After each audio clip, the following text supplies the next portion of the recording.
لیکن یہ کہ اس وقت جو عالم عرب پر صورتحال پیدا ہو گئی اس میں ہمیں کیا کرنا چاہیے، پاکستان کے جو حالات ہیں ان میں کیا مشورے ہیں، اب میں ان چیزوں کے بارے میں آپ سے چند باتیں عرض کروں گا۔ پہلی بات تو یہ ہے کہ مشرق وسطیٰ کے مسئلے میں اس کے پس منظر کو سمجھ لینا چاہیے۔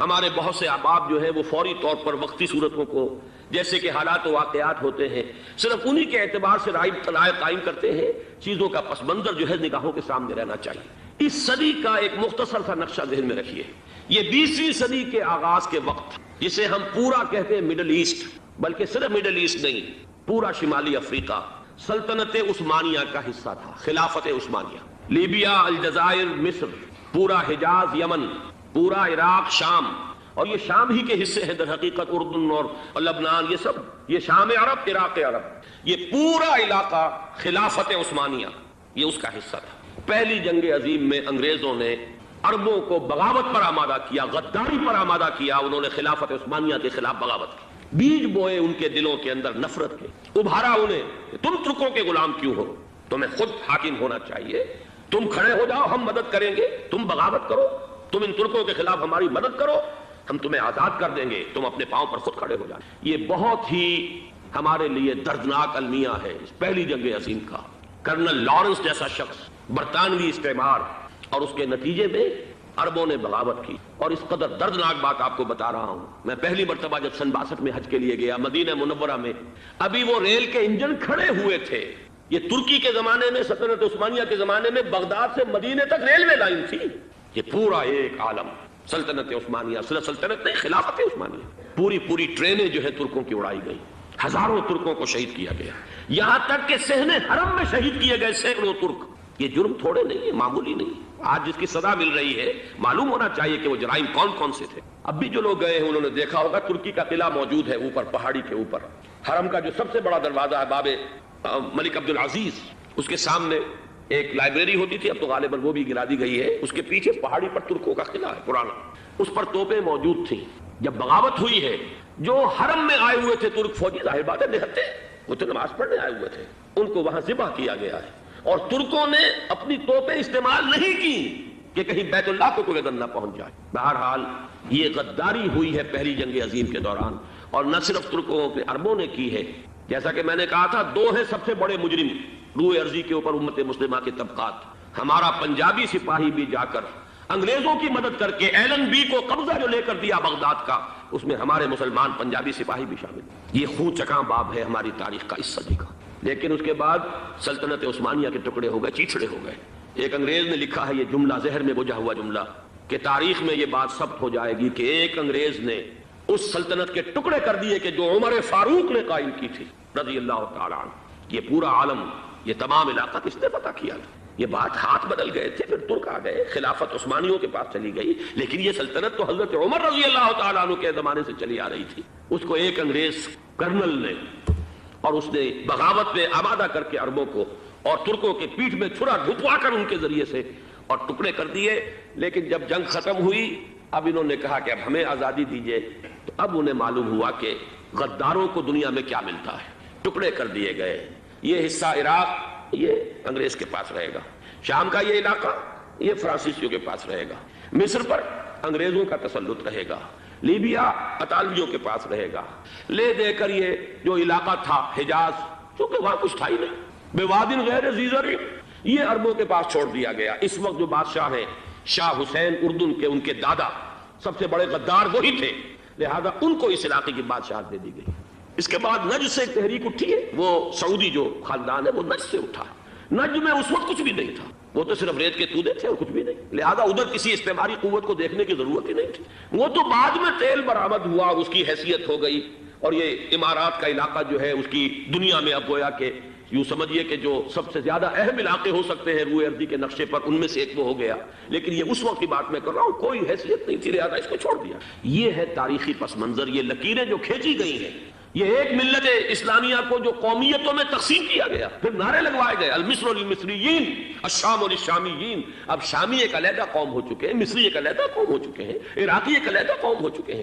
یہ ساری تقسیمیں استعمار کی پیدا کرنا ہے، اس کا کوئی تعلق اسلام کے ساتھ نہیں۔ اب ضرورت تو اس بات کی تھی کہ استعمار کے پنجے جب یہاں سے کچھ ہٹے، دوسری جنگ عظیم کے بعد ایک دور آیا، امریکہ ابھرا ہے دنیا کی عالمی سطح پر سیاست میں، اس کے ہاں کچھ آزادی کے تصورات تھے، اس نے بھی سپورٹ کیا۔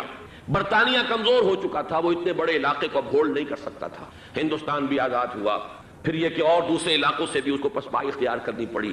استعمار کے پنجے جس طرح بھی ہوئے ان کے سینوں سے، عربوں کے سینوں سے جو ہے گویا کہ وہ ہٹے، لیکن امریکہ نے ایک اپنی بہت بڑی حکمت عملی جو اختیار کی، عالم عرب کے سینے میں اسرائیل کا خنجر پیوست کر دیا تاکہ یہ کبھی آزاد نہ ہو جائیں، ہمارے انگوٹھے تلے رہے، ہماری پالیسی گورن کرے۔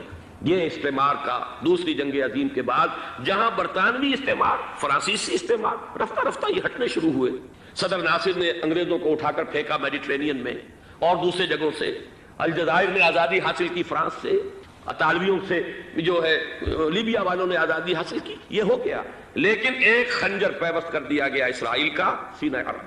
اس صورتحال میں ظاہر بات ہے کہ ایک تو بڑی آئیڈیل پوزیشن تھی کہ پورا عالم اسلام متحد ہو، لیکن وہ تو بہت دور کا خواب معلوم ہوتا ہے۔ علامہ اقبال سے بڑا کوئی نقیب نہیں ہے ملت اسلامی کی وحدت کا، ایک ہو مسلم حرم کی پاسبانی کے لیے نیل کے ساحل سے لے کر تا بخاک کاشغر، لیکن انہیں بھی اپنے لیکچرز میں کہنا پڑا کہ اس وقت جو صورتحال ہے پورے عالم اسلام کی ایک وحدت بن جانا تو تقریباً ناممکن نظر آ رہا ہے۔ اگر کسی طرح ایک common wealth of Muslim nations وجود میں آ جائے تو بھی بڑی کامیابی ہوگی، لیکن اس سے بھی پہلے یہ تو زیادہ آسان تھا کہ عالم عرب ایک وحدت کی شکل اختیار کر لے۔ یہ تو ایک قوم ہے، اکثر و بیشتر ایک نسل یا زیادہ دو نسلیں کہتی تھیں، شمالی افریقہ میں بربر نسل بھی ہے، باقی تو سب عرب ہے۔ یہ پورا عالم ایک نسل، ایک زبان، پورے اتنے رقبے کے اوپر بولے جانے والی ایک زبان، یہ تو ایک ہو جائے۔ افسوس یہ ہے کہ اس کا ایک ہو جانا، ایک شخصیت ابھری تھی جو مذہبی مزاج کی شخصیت تھی، جو دینی مزاج کی حامل شخصیت تھی، اگر اس کی قیادت میں عالم عرب متحد ہو جاتا تو واقعتاً ایک بہت بڑا جو ہے مرحلہ وہ طے ہو جاتا پوری عالمی ملت اسلامیہ کی ایک وحدت اختیار کرنے کا۔ وہ شخصیت تھی شاہ فیصل شہید کی، اور اس لفظ کے ساتھ ہی آپ کے ذہن میں آ گیا ہوگا کیوں انہیں شہید کر دیا گیا، کس نے کیا کرایا، کہاں سے تعلیم حاصل کر کے آیا تھا وہ جس نے شہید کیا شاہ فیصل شہید کو، اس کی گردن پر کون سوار تھی، وہ یہودی لڑکی کے جس کے فوٹو بھی شائع ہوئے، ایک گردن پر اٹھائے کھڑا ہوا شہزادہ اپنی ایک یہودی دوست کو، لڑکی کو، اور وہی ہے کہ جس نے جا کر پستول سے شہید کیا ہے۔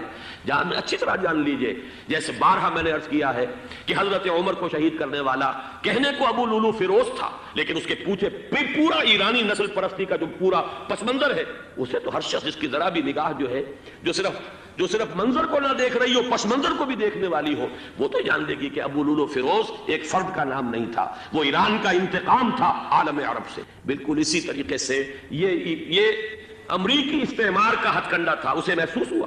شاہ فیصل مذہبی مزاج کا شخص یہ ابھر رہا ہے، اور یہ شاہ فیصل کی حکمت عملی کا ذرا آپ اندازہ کیجئے۔ لاہور میں سمٹ کانفرنس ہوئی، اس میں وہ آئے، سب سے ٹاورنگ پرسنالٹی پورے اس وقت عالم اسلام کے اندر شاہ فیصل کی تھی، اور وہ گویا کہ ایک بہت ہی جس کو کہا جائے کہ ایک بہت ایلڈرلی، ایک بزرگانہ ایک شخصیت جو ہے، اور انہوں نے اپنے دولت کے دروازے، عرب میں وہ مشہور تھے کہ نہایت خسیس اور بخیل انسان ہے، اس لیے کہ وہاں وہ خرچ کرتے تھے حساب کتاب کے ساتھ، لیکن ان کے خزانے کھلے ہوئے تھے عالم اسلام کے لیے، ادھر بھی مدد ہے، ادھر بھی مدد ہے، ادھر بھی کام ہو رہا ہے، ادھر بھی کام ہو رہا ہے۔ پھر انہوں نے تیل کا ہتھیار استعمال کر کے ایک دفعہ امریکہ کو دن میں تارے دکھا دیے تھے، لہذا ان کا ہٹایا جانا سین سے یہ امریکی استعمار کے لیے لازم ہے۔ اب لے دے کر رہ گئے کون سیکولر مزاج کے لوگ۔ پہلی اٹیمپٹ جمال عبد الناصر نے کی، ناکام ہو گیا۔ قذافی صاحب نے کوشش کی کہ وہ ان کی جانشینی حاصل کر لے، ناکام ہو گیا۔ اب ایک تیسری شخصیت صدام حسین کی، ملحد ہے، اسلام سے کوئی سروکار نہیں، باس کا فلسفہ، سیکولرزم پلس عرب نیشنلزم، یہ اصول ہے، لیکن یہ ہے کہ یہ شخصیت ابو بکر ایسی آئی ہے کہ اس سے اس وقت یہ جان لیجئے، میں امریکہ میں بھی عربوں سے مل کر آیا ہوں، سعودی عرب میں بھی میں وہ دیکھ آیا ہوں، نوجوان نسل جو ہے عربوں کی، پورا جو دوسرے عرب ممالک ہیں جہاں پر کہ مذہب کا اتنا چرچا ہی نہیں ہے، پورا فلسطینی عرب، جارڈن کے عرب، شامی عرب عوام، وہ سب کے سب صدام کے پیچھے ہیں، اس لیے کہ انہیں نظر آ رہا ہے کہ ایک شخص پھر ایسا پیدا ہو کر سامنے آ گیا ہے جو شاید عالم عرب کو پھر یونائٹ کرے، اور یہ ہے اصل وہ شے کہ جو امریکہ کے لیے کسی صورت میں قابل قبول نہیں۔ دولت کے یہ ذخائر، خلیج کی یہ دولت، سیال سونا اور اس کے ذخیرے، اور یہ کسی طریقے سے یہ امریکہ کے زیر اثر نہ رہے، یہ ہے وہ شے جو اسے برداشت نہیں ہے۔ وہ کوئی عربوں کی محبت میں نہیں آیا 2.5 لاکھ فوج لے کر، وہ کوئی شاہی عرب جو خاندان ہے سعودی، اس سے اس کی کوئی دلچسپی نہیں ہے۔ کوئی پتہ نہیں کہ وہ خود ان کو ہٹا دیں اور وہاں پر کوئی جمہوری ڈھانچہ جو ہے وہاں پہ کھڑا کروا دے خود امریکہ. اس لیے کہ سعودی عرب میں دیکھ آیا ہوں حالات اگرچہ ظاہر بات ہے کہ زیادہ گہرائی میں تو وہاں جانے کا موقع ہی نہیں ہوتا, بہت ہی مستبد حکومت ہے, لیکن صاف نظر آ رہا ہے کہ اس وقت دونوں طبقے نوجوانوں کے جو ہے وہ شاہی خاندان کے شدید خلاف ہو چکے ہیں. جو وہاں پر جدید مثقف طبقہ ہے, جدید تعلیم یافتہ, جو باہر پڑھ کر آیا ہے امریکہ میں اور کہیں اور وہ کثیر تعداد میں, اب وہ صاف سوال کر رہے ہیں کہ یہ billions and billions of dollars کے جو ہمارا خرچہ آتا تھا, ہمارے ہتھیاروں کے آرڈر جاتے تھے, وہ کہاں گئے؟ کل 65,000 فوج, اور عرب کے پاس, سعودی عرب کے پاس اتنے ٹینک بھی نہیں ہیں جتنے کہ یمن جیسے غریب ملک کے پاس ہے. تو ہمارا روپیہ یہ گیا کہاں؟ یہ ایک سوال ہے جو ہر شخص کے ذہن کے سامنے ہے. اب ہمیں اپنے معاملات کو خود سنبھالنا ہوگا. اسی طریقے سے جو مذہبی طبقہ ہے, اور وہاں ہے بڑی تعداد میں مذہبی طبقہ نوجوان جن میں بڑا جذبہ ہے, اور ان کا وہ جوش جہاد انہیں جہاد افغانستان تک لے کر آیا ہے. سینکڑوں عرب نوجوان یہاں جو ہے شہید ہوئے. اپنے ملک میں تو انہیں بولنے کی بھی کوئی امکان نہیں ہے, لیکن یہاں وہ جذبہ جو اندر اندر پروان چڑھ رہا ہے, وہ جذبہ انہیں لایا ہے, اور افغانستان کی سنگلاخ وادیوں کے اندر انہوں نے جام شہادت نوش کیا ہے. وہ طبقہ بھی شدید مخالف ہو چکا ہے کہ انہوں نے امریکیوں کو بلا کر, ان میں یہودی بھی ہیں, عیسائی تو ہے ہی ہے, یہودی ہیں, یہودی عورتیں ہیں, جو کچھ اب وہاں بے حیائی اور بے پردگی کے مناظر نظر آ رہے ہیں. یہ سرزمین عرب, میں نے امریکہ میں تقریر سنی ہے اسنا کے جو فائنل ان کا ایک سیشن تھا, اسلامک سوسائٹی آف نارتھ امریکہ, جس میں میں مدعو کیا گیا تھا, اور اسی لیے میں نے یہ سفر کیا تھا. ایک نوجوان نے جو تقریر وہاں پر کی ہے, واقعہ یہ ہے کہ میں حیران رہ گیا اس کی جرأت کا.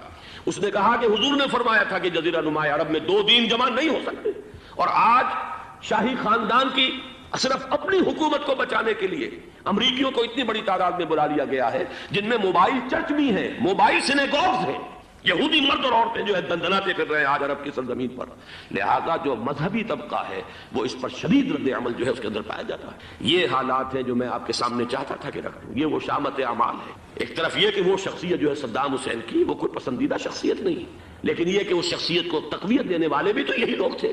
انہیں خطرہ تھا ایران کے انقلاب سے کہ کہیں اسی قسم کا کوئی انقلاب ہمارے ہاں نہ آ جائے, لہذا انقلاب ایران کو ایکسپورٹ نہ ہونے دے, اس لیے انہوں نے اسی صدام حسین کو بلینز اور بلینز آف ڈالرز کی مدد دی. آج وہی ہے. عربی کی تو ایک کہاوت بھی ہے, سمن کلبک, یا کو لوگ اپنے کتے کو کھلا پلا کے موٹا کرو, کسی روز تمہیں کو کاٹے گا. آج وہ تو انہیں کاٹ رہا, لیکن یہ کہ اس کا جو علاج تجویز ہوا ہے وہ انتہائی خوفناک ہے. 2.5 لاکھ امریکی وہ استعمار کے پنجے جو بمشکل عالم عرب کے سینے سے جو گڑے ہوئے تھے اس استعمار نے, مشکل ہٹے تھے کہ ایک دم اب وہاں پر خبریں آ رہی ہیں, فرانسیسی بھی آ رہے ہیں, برطانوی بھی آ رہے ہیں, کہاں کہاں سے فوجیں آ رہی ہیں, اور وہاں پر 2.5 لاکھ تو صرف امریکن آرمی کا, اس میں تقریباً 1.5 لاکھ تو پہنچ چکی. اور جو بھی ہوگا وہاں پر, جیسا کہ میں نے عرض کیا ہے, اس قدر خوفناک سین ہے. میں نے بہت سے حضرات واقف ہوں گے, کئی مرتبہ میں نے حوالہ دیا ہے مولانا سید حامد میاں رحمہ اللہ کا. انہوں نے ایک دفعہ مجھے بتایا تھا کہ احادیث میں جو قرب قیامت کے حالات و واقعات کی پیشن گوئیاں ہیں, ان میں یہ ہے کہ وہ جو آخری جنگ ہونی ہے جو کہ دجال کے خلاف ہوگی مسلمانوں کی, اور جس میں کہ حضرت مسیح علیہ السلام کا نزول ہوگا, جس کے سلسلے میں اس سے پہلے ایک جنگ ہوگی بہت خوفناک, بہت خوفناک. اور عجیب الفاظ ان کے یہ تھے کہ اس میں ایک طرف مسلمان اور عیسائی اور یہودی تینوں ہوں گے. یہ بات سمجھ میں نہیں آتی تھی کہ مسلمان اور یہودی ایک جگہ کیسے جمع ہو سکتے ہیں. آج وہ نقشہ نظر آ گیا. آج اسرائیل, امریکہ, سعودی عرب اب یہ ایک ہے. بلکہ چلتے آئیے, مصر, اسرائیل, سعودی عرب اور جو بھی ان کے حواری ہے وہ سب ایک ساتھ میں کھڑے ہیں, اور ان کے اوپر سیادت کس کی ہے؟ امریکہ کی. وہ نقشہ آ گیا ہے. اور اس جنگ کے سلسلے میں مولانا حامد میاں رحمہ اللہ نے مجھے بتایا تھا کہ حدیث میں الفاظ آئے ہیں, اتنے لوگ ہلاک ہوں گے, اتنے لوگ ہلاک ہوں گے, اتنے لوگ ہلاک ہوں گے کہ ایک پرندہ سینکڑوں میل تک اڑتا ہوا چلا جائے گا اور اسے سوائے لاشوں کے اور کچھ نظر نہیں. یہ نقشہ خاکم بدہن تلا ہوا ہے, کھڑا ہوا ہے. جو بھی ہوگا کیمیاوی جنگ, کیمیاوی وارفیئر, کیمیکل وارفیئر, اور پھر ایٹمک وارفیئر, جس کی کھلی دھمکیاں دی جا چکی. کبھی کوریا کے بارے میں اندیشہ تھا کہ یہ درندے خدا کی دھرتی کو, کوریا کی غریب بستی کو ناگاساکی بنا کے چھوڑیں گے, ہیروشیما بنا کے چھوڑیں گے.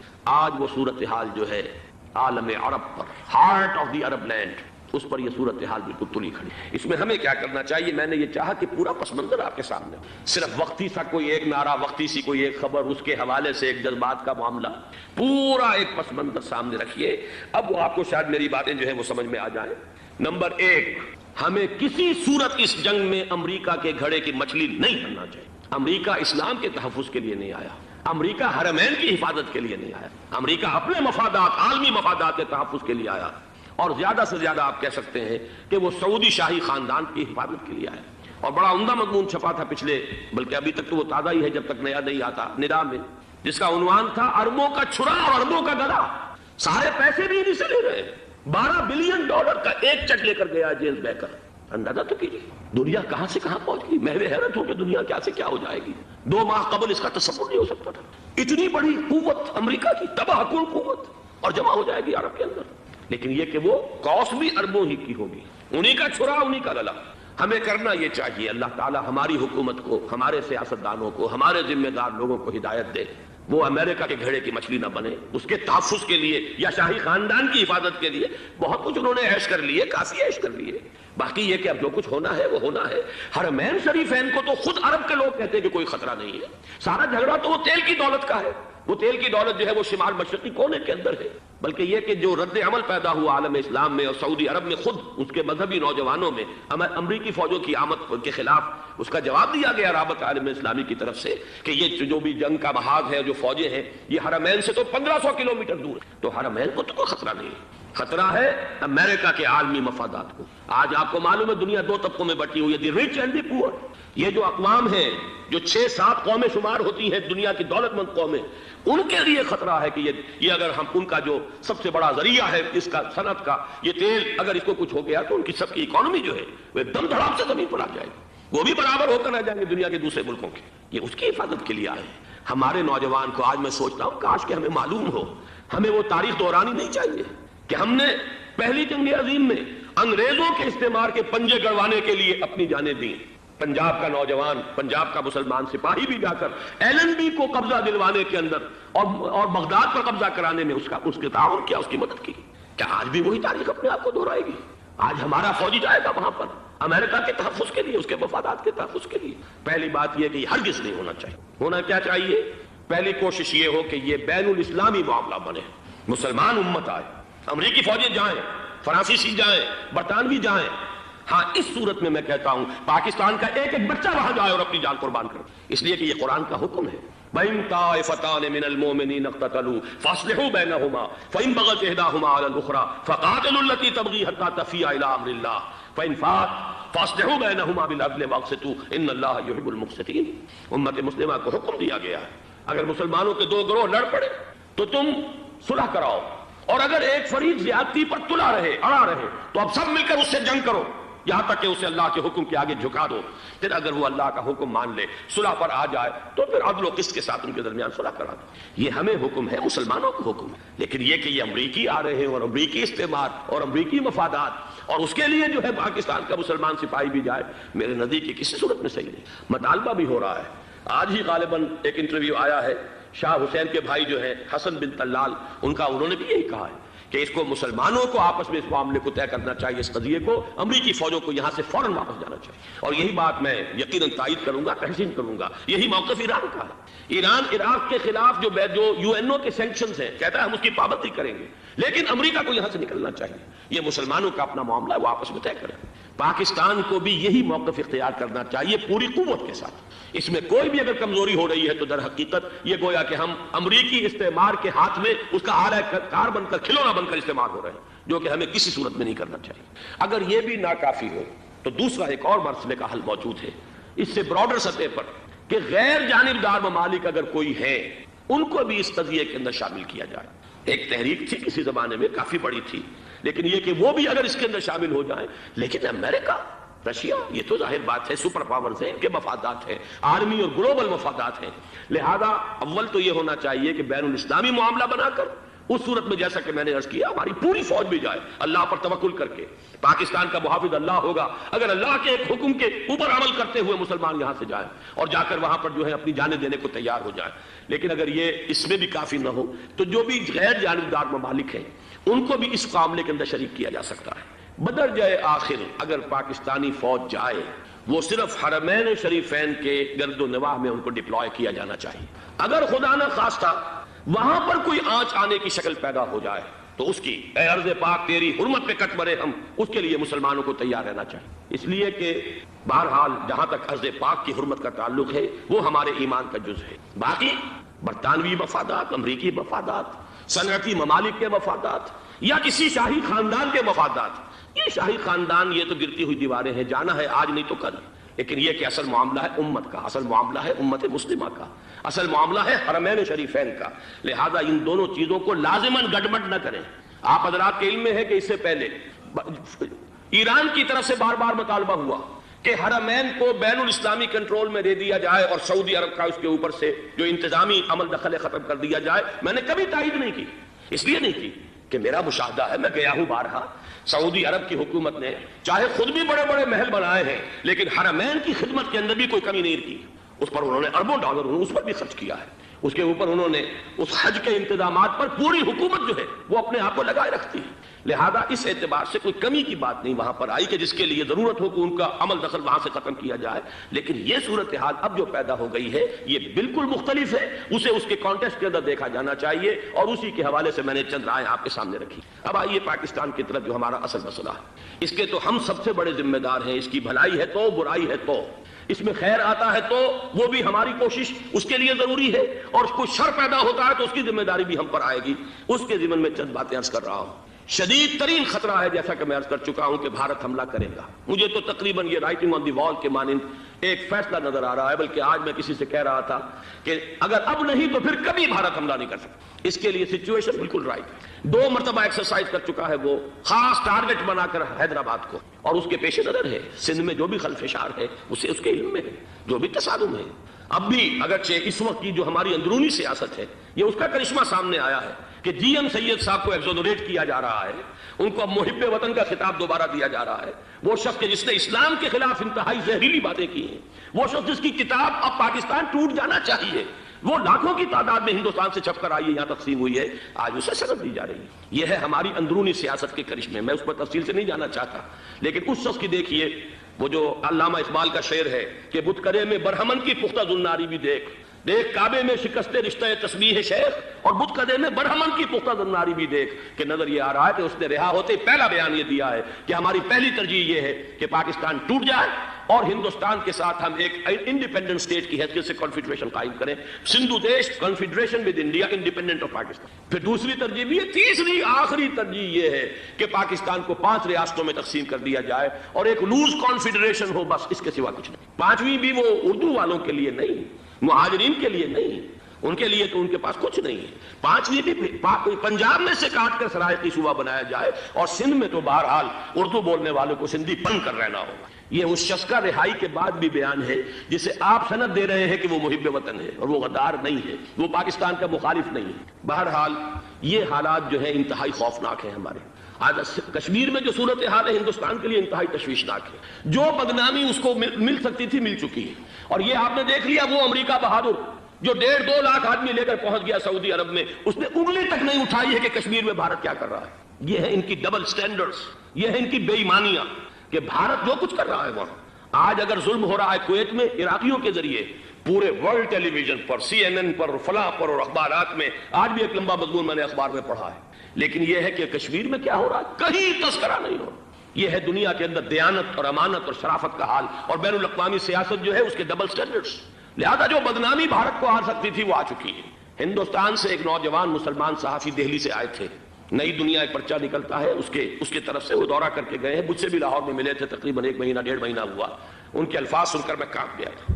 انہوں نے کہا تھا کہ بھارت کی حکومت اس کے اوپر تلی ہوئی ہے کہ چاہے ایک اور آخری کشمیری کو بھی ہلاک کرنا پڑے، وہ کشمیر کے اندر کبھی بھی کوئی معاملہ جو ہے کشمیر کی آزادی یا کشمیر کو پاکستان کے لیے جانے کے لیے تیار نہیں ہے۔ کیا بگڑے گا اس کا؟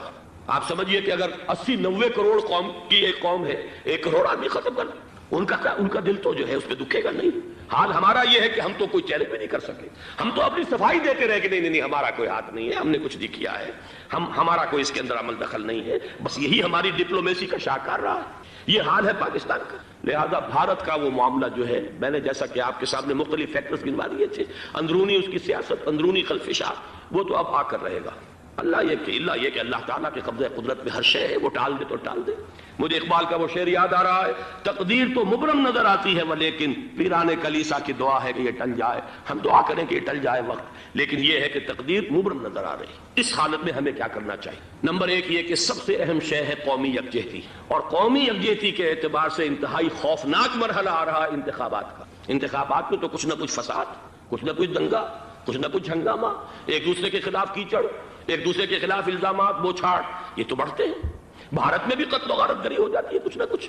لہذا یہاں پر بھی پیر پگاڑا صاحب جو ہمیشہ سے کہتے چلے آ رہے ہیں فیملی پلاننگ, آج پھر ان کا جملہ آ گیا ہے کہ شاید اس انتخابات میں فیملی پلاننگ کے ذریعے سے کوئی بہت بڑا کام ہو جائے. پہلی بات تو یہ ہے کہ میں نے اب تک یہ کہا ہے کہ انتخاب کسی صورت میں پوسٹ پون نہیں ہونے چاہیے. اب بھی میں یہ کہتا ہوں کہ اگر تو انتخابات کا بدل صرف ایک ہے اور وہ مارشل لا ہے, تو پھر مارشل لا سے تو بہتر ہے کہ وہ انتخابات ہوں چاہے اس میں کوئی خلفشار بھی. اس لیے کہ مارشل لا کا مطلب جو ہے وہ تو سندھ کے اندر ایک ناگزیر دھماکہ ہو جائے گا, تباہ کن, خوفناک, اور پھر بھارت کو کچھ کرنے کی ضرورت نہیں ہوگی, کیا کرایا اسے سارا معاملہ سندھ کے اندر سے مل جائے. مارشل لا ہرگز نہیں ہونا چاہیے. وہ بات جو سن 80 میں نے 18 اگست 1980 کو کہی تھی ضیاء الحق مرحوم سے, آج پھر اسی بات کی میں تکرار کر رہا ہوں, اعادہ کر رہا ہوں. مارشل لا پاکستان کے لیے سوسائڈل ہے, لیکن ایک آلٹرنیٹ سامنے آیا ہے. ایک تو پشاور ہائی کورٹ کا ورڈکٹ آ گیا, اور یہ کہ کچھ اور لوگوں کی طرف سے بھی باتیں آئی ہیں. 1-2 دن ہوئے ہیں, جنگ میں 2 اہم سرخیاں تھیں, اور وہ بڑے اونچے حلقہ جو ہمارا فوج کا اونچا حلقہ ہے اس کی طرف سے, اگرچہ نام کسی کا نہیں تھا. ایک تو یہ کہ مارشاء اللہ یہاں کسی صورت نہیں لگے گا. دوسرے یہ کہ کوئی قومی حکومت کی تشکیل جو ہے اگر کسی طرح ہو سکتی ہو تو وہ اس وقت کا حل ہے, اور وہ اسی شکل میں ممکن ہے. اگر تو الیکشن آپ پوسٹ پون کرتے ہیں اور اسمبلیاں پرانی بحال نہیں کرتے, تو پھر تو اس کا مطلب یہ کہ ہمارا کانسٹیٹیوشن ایبروگیٹ ہو گیا اور اس کا آلٹرنیٹ سوائے ایک مارشل لا کے اور کوئی نہیں ہے. لیکن اگر صدر اسحاق صاحب ہمت کر لیں ملک کے حالات کو دیکھ کر, جو اس وقت صورتحال ہے, جو خطرات ہیں بارڈر پر, ان کو دیکھتے ہوئے, یا تو یہ کہ عدالتوں کے ذریعے سے اسمبلیاں بحال ہو جائیں, اس میں حکومت زیادہ رکاوٹ نہ ڈالے, یا یہ کہ خود صدر اسحاق صاحب واپس لے سکتے ہو قدم تو واپس لے لیں, لیکن یہ کہ تمام پارٹی سے یہ پہلے عہد لے لیا جائے کہ وہ ایک قومی حکومت کی تشکیل کریں گے. یہ وہ بات ہے, آپ کو یاد ہوگا مرزا اسلم بیگ صاحب, انہوں نے بالکل شروع میں سن 88 کے الیکشن کے بعد کہا تھا کہ نیشنل گورنمنٹ فارم کی جانی چاہیے. اس وقت تو کسی نے دھیان نہیں دیا, پیپلز پارٹی بڑے نشے میں تھی, اس کو خاص طور پر سندھ میں جس طرح کا واک اوور ملا تھا اس کا ایک نشہ تھا اس کے دماغ پر, اس لیے وہ سوچنے پر تیار نہیں ہوئی. لیکن یہ کہ وہ جو ایک فارسی میں کہا جاتا ہے کہ ہرچہ دانا کنت کنت نادا لیک بعد از خرابی بسیار, اب اس خرابی بسیار کے بعد بھی اگر عقل آ جائے اور ایک نیشنل گورنمنٹ بنائی جا سکے اور اس کے حوالے سے الیکشن کو پوسٹ پون کیا جا سکے, تو میرے نزدیک یہ رائے پوری قوت کے ساتھ دی جانی چاہیے, پیش کی جانی چاہیے. اس لیے کہ الیکشن اس وقت جس خلفشار کا سبب بن جائے گا, ذریعہ بن جائے گا, اس کو تو گویا کہ اور بھارت کے جو گھناونے عزائم ہیں ان کو اور تقویت دینے کا سبب اور ذریعہ بن جائے گا. دوسری بات یہ, اس قوم کے اندر جذبہ جہاد, وہ ڈیفینسو جہاد, دفاعی جہاد, جس کے بارے میں کوئی دو رائے نہیں ہو سکتی کہ اس کے لیے جو جان بھی دی جائے گی وہ شہادت کی موت ہو. اس لیے کہ حضور کی حدیث ہے, من قتل دون مالہ فہو شہید, جو شخص اپنے مال کی حفاظت کرتے ہوئے مارا گیا مسلمان وہ شہید ہے. تو ظاہر بات ہے کہ اپنی آزادی کا تحفظ جو ہے وہ مال کے تحفظ سے زیادہ اہمیت رکھنے والی شے ہے. ایک جذبہ جہاد پیدا کیا جائے اور ایک پیپلز آرمی یہاں پر کھڑی کی جائے. عوامی فوج صرف نہیں کر سکے گی تحفظ جب تک کہ پوری قوم جو ہے وہ فوج کی شکل اختیار نہ کرے. لیکن ظاہر بات ہے کہ اس کا بھی امکان اسی صورت میں ہوگا جبکہ کوئی ایسی حکومت وجود میں آ گئی ہو کہ جس میں اپوزیشن اور گورنمنٹ کا جھگڑا جو ہے وہ اوپر نہ چل رہا ہو, وہ آپس کی محض آرائی نہ ہو, تبھی کوئی پیپلز آرمی جو ہے اس کا تصور جو ہے سامنے آ سکتا ہے. اللہ تعالیٰ توفیق دے کہ ہم اس کو بھی کر سکیں. آخری بات, آج میں سوچ رہا تھا کہ حضور کو اللہ تعالیٰ نے 2 تلواریں دے کر بھیجا تھا. ایک تلوار قرآن, جاہدہم بہی جہادا کبیرا, اے محمد یہ ہے آپ کی تلوار, اس کے ذریعے جہاد کیجئے, قلاقمہ کیجئے جاہلیت قدیمہ کا بھی, قلاقمہ کیجئے جاہلیت جدیدہ کا بھی, اور یہ بے یقینی کو رفع کیجئے, ایمان پیدا کیجئے.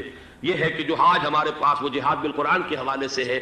اور دوسرا ہتھیار تھا دین حق, هو الذي ارسل رسوله بالهدى ودين الحق ليظهره على الدين كله. وہ نظام عدل اجتماعی, وہ جو واقعہ یہ ہے کہ اگر اس کا نمونہ دنیا کو دکھا دیا جائے تو پوری دنیا اسے قبول کرے گی. اس لیے کہ دنیا تو پیاسی ہے, دنیا مختلف نظاموں کو ٹرائی کر کے تھک چکی ہے. اس نے جمہوریت کا تجربہ بھی کر لیا ہے جس نے سرمایہ داروں کی آمریت کی شکل اختیار کر لی. دنیا نے کمیونزم کا تجربہ بھی کر لیا ہے, وہاں سے بھی پسپائی اختیار کر رہی ہے نوع انسانی. لیکن یہ کہ وہ نظام عدل اجتماعی تو ہمارے پاس تھا. پچھلے سال آپ کو یاد ہوگا یہاں پر دسمبر کے مہینے میں اس کے اوپر سیمینار ہوئے تھے. سیاسی نظام, معاشی نظام, معاشرتی نظام, اخلاقی نظام, وہ پورا نظام زندگی جو ہے وہ ہمارے پاس ہے جس کے لیے یہ ملک لیا گیا تھا. اسلامی انقلاب برپا کر کے اور یہاں پر اس دین کو قائم کیا جائے. میں چند باتیں بھارت کے حوالے سے کہنا چاہتا ہوں. بھارت کے سلسلے میں ہم سے بہت بڑی بڑی کوتاہیاں ہوئی ہیں ہندو قوم کے حوالے سے. پہلی کوتاہی یہ ہوئی کہ ہم نے 800 یا 1000 برس تک حکومت کی، اگرچہ صوفیاء نے کچھ تبلیغ کی یہاں پر، لیکن علمی سطح پر، انٹلیکچوئل لیول پر کوئی تبلیغ کا کام نہیں کیا۔ ہندوؤں کی جو اعلیٰ ذات کے لوگ ہیں، اور ہندو ذہن ہے فلسفیانہ ذہن، اس فلسفیانہ ذہن کو ہم نے کبھی سمجھنے کی کوشش نہیں کی، اس تک ہم نے دین کی دعوت کو نہیں پہنچایا۔ ہم نے جہاد بھی سیف کر کے انہیں زیر تو کر لیا، ان پر حکومت تو کی، لیکن یہ ہے کہ جہاد بالقرآن کے ذریعے سے ان کے نظریات، ان کے افکار، ان کے عقائد، ان کے نظریات باطلہ کا علاج نہیں کیا۔ یہ ایک بہت بڑا جرم تھا کہ ہم نے یہاں پر 1000 برس تک حکومت کی، لیکن یہ فرض منصبی ادا نہیں کی۔ اس ضمن میں آپ سے عرض کروں کہ پچھلے سال جب میں گیا تھا انڈیا، مولانا علی میاں سے مدظ اللہ العالی میری ملاقات ہوئی، میں نے انہیں ایک مشورہ دیا، وہ چونک گئے، انہوں نے مشورہ پسند بھی کیا، یہ مجھے نہیں معلوم کہ اس پر عمل کیا یا نہیں۔ میں نے ان سے عرض کیا کہ آپ ندوۃ العلماء میں سنسکرت کی تعلیم لازم کر دیں، تاکہ یہاں کا عالم دین جو نکلے وہ ہندو جو مذہب کی کتابیں ہیں ٹاپ کی، امہات کتب، ان کو بھی سمجھ سکتا ہو۔ جب تک آپ ہندو ذہن کو نہیں سمجھیں گے، اسلام اس کے سامنے پیش نہیں کر سکتے۔ لہذا ایک کام تو ہمیں یہ کرنا ہے، اور میں نے شاید آپ میں سے جو حضرات بھی میثاق پڑھتے ہیں ان کے تو علم میں یہ بات ہوگی کہ میں نے شاہ ولی اللہ دہلوی رحمۃ اللہ علیہ کا ایک قول جو ہے نقل کیا ہے، ہندوستان ہی کے ایک رسالے میں وہ ان کا قول جو ہے اس کو کوٹ کیا گیا تھا، وہاں سے میں نے نقل کیا کہ انہوں نے فرمایا کہ ایک وقت آئے گا کہ ہندو قوم کے اعلیٰ ذات کی اکثریت اسلام قبول کر لے گی۔ اللہ کرے کہ وہ کام ہو، وہ بھی ہوگا تو جہاد بالقرآن کے ذریعے سے ہو۔ دوسری دو کوتاہیاں کیا ہوئی؟ دیکھیے میں اس کی مثال دے رہا ہوں۔ ہم نے اب تک اسلام کے لیے جو نعرہ بازی کی ہے اس کا نتیجہ یہ نکلا، ہندو کو ہم نے بیدار کر دیا، چوکنا کر دیا، منظم کر دیا، اپنے خلاف کھڑا کر دیا، اور ہم نے کچھ کیا نہیں۔ اس کی ایک سادہ مثال دے رہا ہوں۔ چپ راس چپ، چپ راس چپ، خاکسار تحریک، دہل گیا تھا پورا ہندوستان۔ واقعہ یہ کہ دہل گیا تھا وہ تحریک، تو اس کے بعد ختم ہوئی، اب آثار قدیمہ میں کہیں رکھی ہوئی ہے، لیکن ہندو نے اس وقت سے RSS شروع کی، ہندو کو جگہ دیا۔ RSS جوابی تحریک تھی خاکسار تحریک کے مقابلے میں، اور وہ 60 برس ہو گئے مسلسل کام کر رہے ہیں، وہ تحریک موجود ہے، اور اب وہ بہت بڑی فارمیڈیبل فورس بن چکی ہے ہندوستان کے اندر۔ اسی طرح دوسری بات عرض کر رہا ہوں، ہمارے ہاں اسلام کا نعرہ، اسلامی نظام، اسلامائزیشن، حکومت، قانون، یہ پہلے تو لگا کرتا تھا اپوزیشن کے پلیٹ فارم سے۔ 11 برس جو تھے ہمارے مرحوم ضیاء الحق صاحب کے، وہ ایوان حکومت سے یہ نعرہ لگا۔ نتیجہ یہ نکلا ہندوستان میں رام راشٹر کی تحریک کھڑی ہو گئی جوابی رد عمل کے طور پر۔ ہم نے تو کچھ کیا بھی نہیں، سوائے کچھ کاسمیٹک تبدیلیاں، کچھ اوپر کی تبدیلیاں، کچھ رنگ و روغن، کچھ عید میلاد النبی زیادہ شوق سے اور زیادہ شان سے بنانی شروع کر دی، کچھ اور ہم نے اس طرح کے جو ہے وہ تقریبات کا آغاز کر لیا۔ باقی وہ اسلام کا نظام، وہ نظام تو ہم نے قائم نہیں کیا۔ میں نے جو حضرات واقف ہیں مجھ سے، انہیں یاد ہوگا یہ کہ میں سن 80 میں پہلی مرتبہ بھارت گیا تھا پاکستان بننے کے بعد۔ سن 47 نومبر میں نے کراس کیا تھا from east Punjab to west Punjab, Pakistan آیا، خون اور خاک آگ کے دریا عبور کر کے۔ 33 برس کے بعد میں گیا تھا واپس ہندوستان، پہلی مرتبہ سن 80 میں۔ واپس آ کے جو میں نے تقریر کی تھی اس کی چند چیزیں یاد ہوں گی بہت سے حضرات کو۔ میں نے کہا تھا میں نے 2 چیزیں بڑی اچھی دیکھی ہندوستان میں، جس سے ہندوستان میں مسلمانوں اور اسلام کے مستقبل کے بارے میں جو بہت زیادہ اندیشے اور خطرے تھے وہ دور ہو گئے۔ ایک یہ کہ ہندوستان میں بھی کوئی ایک نیشنلزم پیدا نہیں ہو سکا، بلکہ ریجنلزم ہے، علاقائیت ہے، لوگوں کے ذہن کے اندر علاقائیت ہے۔ اگر ایک مرکزی نیشنلزم پیدا ہو جائے تو بھارت بہت بڑی طاقت بن جائے گا، پورے علاقے کے لیے بہت بڑا خطرہ بن جائے گا۔ دوسری بات میں نے عرض کی تھی کہ اللہ کا شکر ہے کہ ہندو مذہب کا کوئی ریوائول وہاں نہیں ہوا۔ بائی اینڈ لارج انڈین ہندو جو ہے وہ سیکولر ذہن کا ہے، مذہب کا احیاء وہاں نہیں ہوا۔ یہ سن 19 کی بات میں کہہ رہا ہوں، اس لیے کہ مذہب کا اگر احیاء وہاں ہو جائے تو مسلمان کے لیے بڑے خطرے کی بات ہو جائے۔ لیکن آج میں آپ سے عرض کر رہا ہوں 1990 میں 10 برس کے بعد، یہ جو 11 برس تک ہمارے ہاں اسلام کی رٹ لگی ہے، نتیجتاً اب وہاں ملیٹنٹ ہندو ریوائولزم ایک بہت بڑی قوت بن کر آ چکا ہے۔ ہم نے کچھ کیا بھی نہیں، نعرے لگائے، اور وہاں BJP اب اگلے الیکشن کے اندر وہ یقین رکھتی ہے کہ اس کی حکومت ہوگی۔ اس وقت بھی BP سنگھ کی حکومت جو ہے اسی کے بل پر کھڑی ہے۔ میری ملاقات ریاض میں ایک ہوئی ہے مراد آباد کے نوجوان سے، اور گفتگو کے آخر میں وہ رو پڑا کہ ہم ہندوستانی مسلمان کیا کریں، ہم تو ایک ایسی صورتحال سے دوچار ہو گئے ہیں کہ کوئی صورت ہمیں نظر نہیں آ رہی بچاؤ کی۔ 30 اکتوبر کی ڈیٹ دی ہوئی ہے VHP نے، وشوا ہندو پریشد جو ہے VHP، اس کے دے رکھی ہے کہ ہم نے ہر صورت کچھ بھی ہو جائے، اور ایسے ایسے طریقے ان کے ہیں۔ وہ پہلے اینٹیں انہوں نے روانہ کرنی شروع کی تھی، اس کے بعد اب یہ ہے کہ ایک ایک گاؤں سے ایک ایک آدمی آئے گا، 30 لاکھ گاؤں سے ایک ایک آدمی چل کر آئے گا۔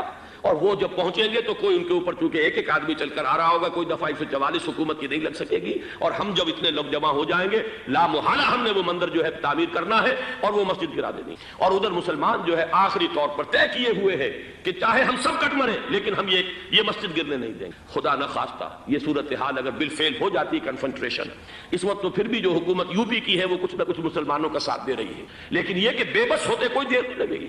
اگر لاکھوں لوگ جمع ہو جائیں اس شہر کے اندر، ایودھیا کے اندر، تو ظاہر بات ہے ہر حکومت گھٹنے ٹیکنے پر مجبور ہو جاتی ہے۔ 50,000 اہل تشیع نے ضیاء الحق صاحب کے گھٹنے ٹکوا دیے تھے، داغ رگڑوا دی تھی، اور وہ جو آرڈیننس تھا زکوٰۃ آرڈیننس اس میں ترمیم کروا دی تھی۔ کیا ہوگا؟ نہایت خوفناک صورتحال۔ لیکن اگر ہم یہاں اسلام صرف نام نہ ہو عملاً قائم کر کے دکھا دیں، مجھے یقین ہے کہ خود ہندو اسے قبول کرے گا۔ یہ تو نعمت ہے، یہ راحت ہے، یہ نظام عدل ہے، یہ تو بہترین حل ہے ہمارے تمام مسائل کا۔ لیکن یہ کہ اگر ہم نے وہ کام نہ کیا، وہ اسلامی انقلاب کی طرف پیش قدمی نہ کی، وہ جاہدہم بہ جہادا کبیرہ کے ذریعے سے ایمان، اور ایمان کے ساتھ اس کا لازمی نتیجہ وہ ایک جد و جہد، انقلابی جد و جہد، اور اس کے نتیجے میں پاکستان میں اسلامی انقلاب